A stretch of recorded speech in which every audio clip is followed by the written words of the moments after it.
और जो यूपी की अभी वोटर लिस्ट आई है, ये आप मान के चलिए, जब भारतीय जनता पार्टी मुद्दों से हारने लगती है तो वो इंस्टीट्यूशंस के पीछे छिप कर के वॉर करती है। और इस समय इतने एक्सपोज्ड हैं, ईडी के नाम पर एक्सपोज्ड हैं, इनकम टैक्स के नाम पर एक्सपोज्ड हैं, सीबीआई के नाम पर एक्सपोज्ड हैं पूरी तरह। तब Bharatiya Janata party election commission से मिलकर के चुनाव लड़ रही है। और उत्तर प्रदेश के बाई इलेक्शन में लूट हुई थी, डकैती हुई थी, या उससे ऊपर कुछ कहोगे वो हुआ था।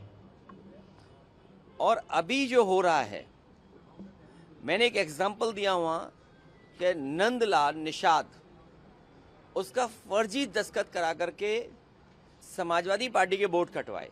जो व्यक्ति साइन नहीं कर सकता, उसके फर्जी साइन बीजेपी के लोगों ने किए, लेकिन इलेक्शन कमीशन किसी पे कार्रवाई नहीं कर रहा।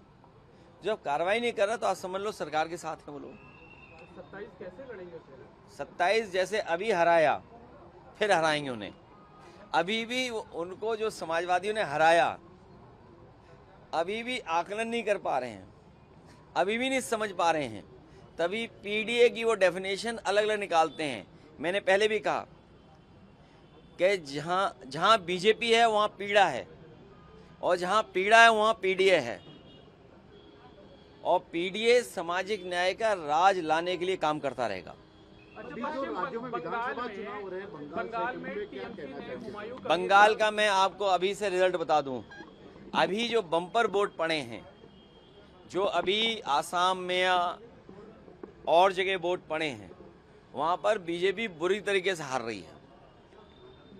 और बंगाल में आदरणीय ममता बनर्जी ऐतिहासिक जीत हासिल करने जा रहे हैं। बीजेपी की लड़ाई केवल इतनी है कि वो सम्मानजनक हार लें, बस वो सम्मानजनक हार चाहते हैं बीजेपी के लोग।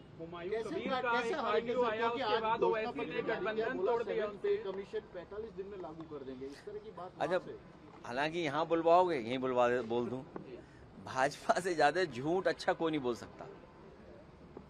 हुमायूं कबीर का टीएमसी ने एक ऑडियो जारी किया, उसके बाद ये बहुत सोच विचार के हम लोगों को निर्णय लेना पड़ेगा। और ये जिस किसी ने या जहाँ से भी ऑडियो आया है, ये बातें हम लोग पहले भी चर्चा में लाते थे, लेकिन ये अब साबित हो गया है कि बहुत सारी ताकतें सेकुलर फैब्रिक को, सेकुलर पॉलिटिक्स को, डेमोक्रेटिक पॉलिटिक्स को नुकसान पहुंचा रहे थे। सर, आज नीतीश कुमार जी राज्यसभा की शपथ ले चुके हैं, सम्मानजनक। हम सब लोग चाहते थे कि वो प्रधानमंत्री के रूप में रिटायर हों, लेकिन बीजेपी की साजिश षड्यंत्र से अब वो राज्यसभा के सांसद के रूप में रिटायर हो जाएंगे।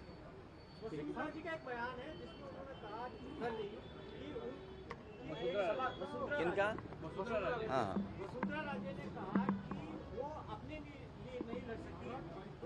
जनता के लिए क्या लड़ेंगे? मैं मन की बात कह दूं अपने। बिल्कुल। यहाँ की मुख्यमंत्री वसुंधरा राजे होती तो ज्यादा तरक्की होती। पर्ची वाले मुख्यमंत्री किसी का भला नहीं कर सकते।